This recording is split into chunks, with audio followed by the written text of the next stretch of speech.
Now the Warriors just inbound, and that's it. There's a new NBA champion, and it's a team from Toronto, Canada. We, the North, are now we, the champions. The Raptors, the 2019 NBA champs. Adrian Wojnarowski reporting that Kevin Durant is in fact headed to Brooklyn. I love what Pascal did there. He closed out on the shooting hand style. Steph Curry with a lot of contact. He's holding that left wrist. Worst possible news for the Warriors. Klay Thompson has suffered a full tear of his right Achilles. If it's running into the front court, Draymond finds him another three. Got it! 62! 62! Steph is doing everything! There is a different energy to this man's game. The Memphis Grizzlies are in the playoffs. They eliminate the Golden State Warriors. Just didn't go our way. Tried to make the most of it. Come back, bottle this up. Everybody make the right strides, take advantage of the summer, and you don't want to see us next year.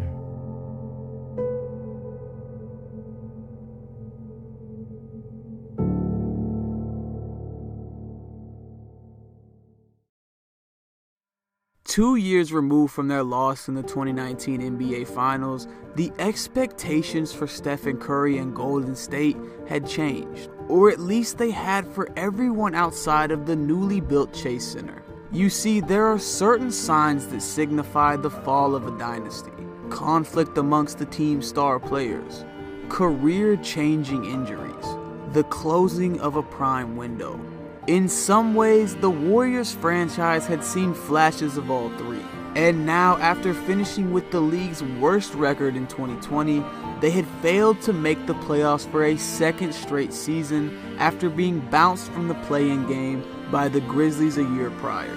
Questions began to arise about whether or not Stephen Curry was capable of once again leading his team to a championship, especially after years of having the luxury of sharing a team with one of the most talented scorers the game has ever seen. After all, how could someone be an all-time great without adding an NBA Finals MVP to their resume? Curry heard all the noise, and he, as well as other members of the franchise in the Bay, knew that the core pieces were still intact, on pace to finally be healthy and able to share the floor together come playoff time. The development of the electric young guard Jordan Poole over the past year, return of former Finals MVP Andre Iguodala, and the addition of 2 lottery picks in Jonathan Kuminga and Moses Moody meant that the Warriors roster was retooled and finally ready to make some noise just in time for the NBA's 75th anniversary season.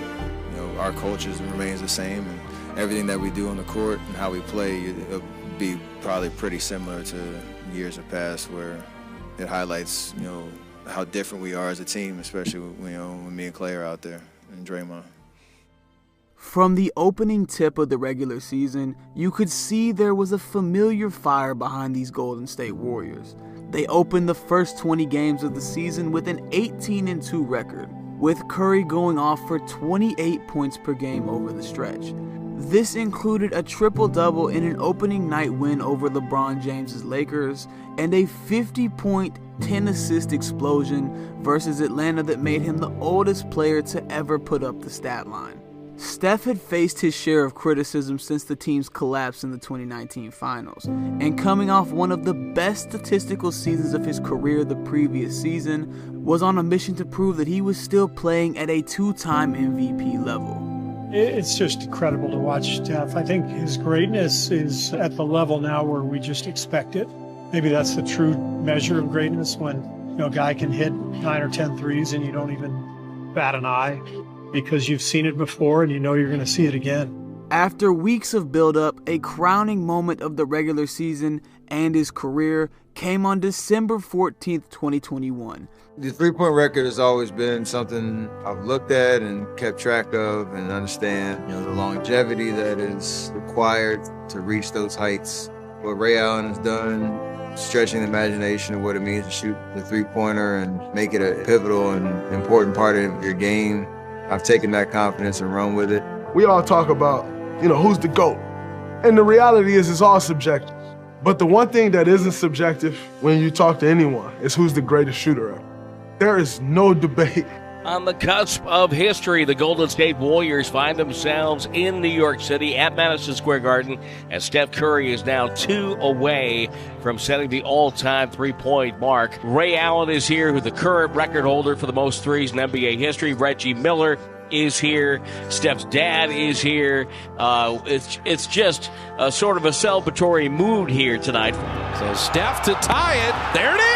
I knew he would make his first one. He equals Ray Allen very quickly. Barely took a minute and stands on the doorstep of history right now.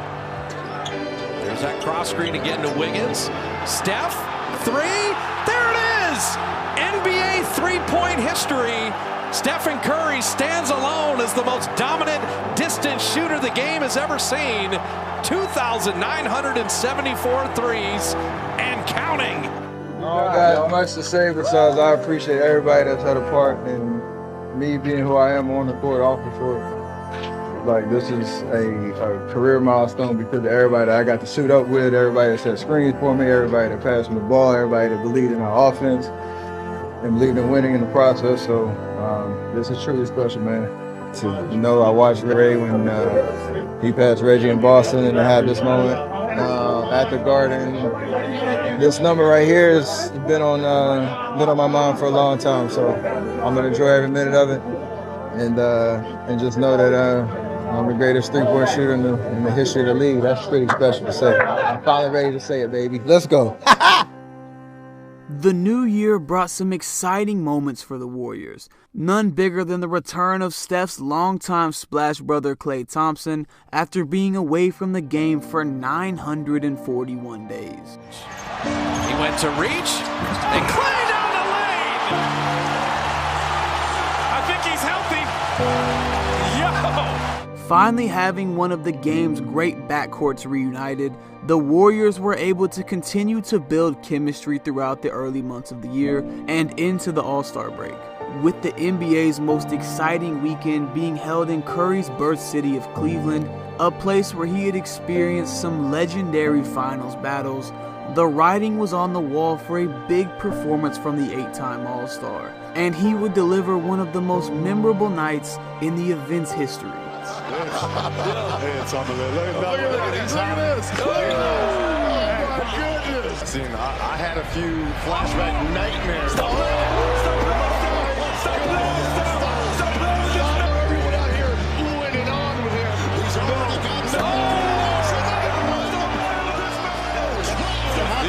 can't keep up.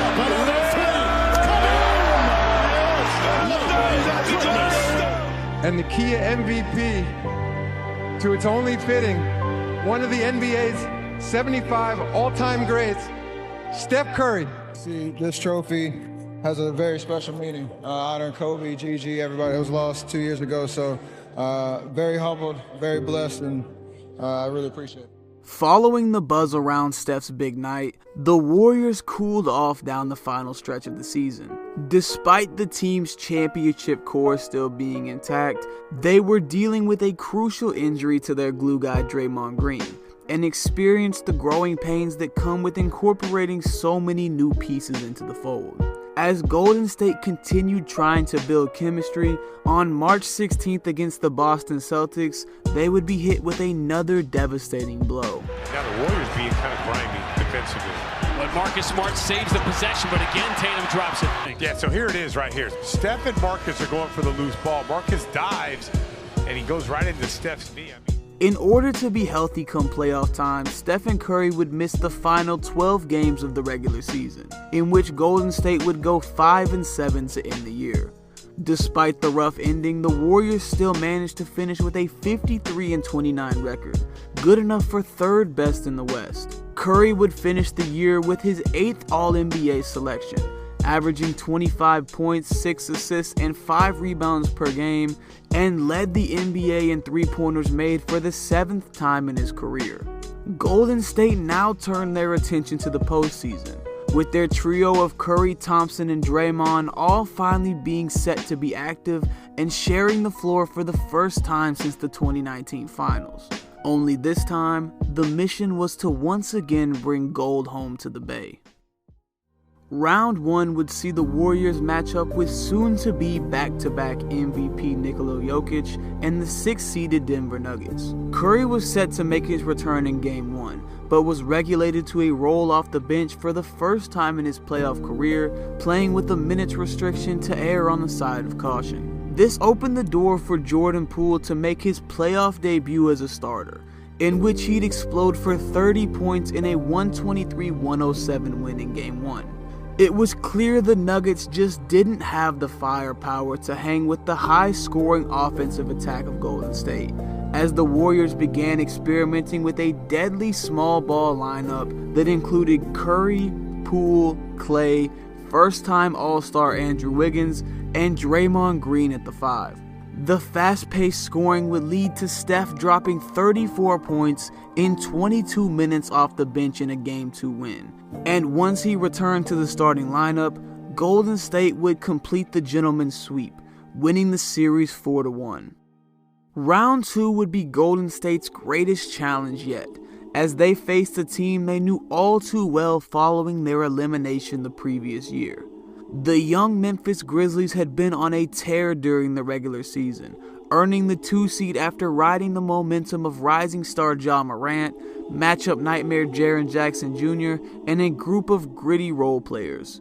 This would be the first playoff series that the Warriors didn't have home court advantage since the 2018 Western Conference Finals against Houston. But Golden State would enter Game 1 with revenge on their minds.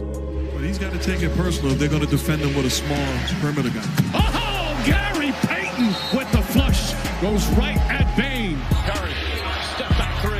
It's good. Steph Curry with his 5th three-pointer. Inbound to Thompson. Thompson fakes, fires three-pointer. Bang! Klay Thompson from downtown. They would complete a 117-116 win in Memphis, led by a 31-point performance by Jordan Poole off the bench. Curry and Morant had combined for 58 points, going back and forth in a contest that showcased a battle of the present and future at the point guard position. Despite taking the loss, Ja, who had been a force all season long, gave the Warriors a front row seat to his growing greatness in Game 2. 7 to shoot. Morant looking for a runway. Now a step back for Morant. Yes! Memphis leads by 1. Switch. Now he's got Poole. The shake. Gets the roll. Dazzling.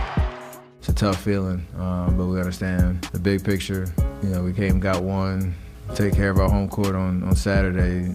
You have to learn the lessons you need to learn.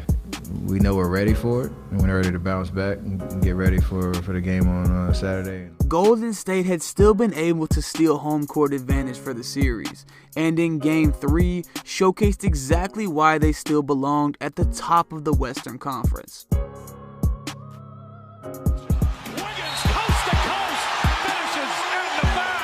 Golden State would pull off a convincing 30-point win, with Curry dropping 30 along with a combined 48 points from Klay Thompson and Jordan Poole.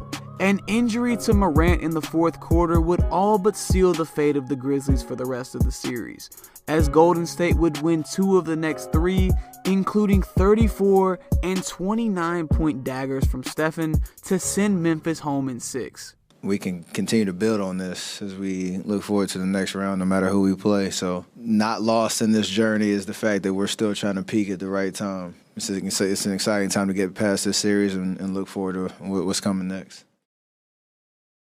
Golden State's matchup in the conference finals would be an unexpected but deserving opponent, as the 4th-seeded Dallas Mavericks had shocked everyone, beating the defending Western champs and number 1 seed Phoenix Suns in 7 games the previous round.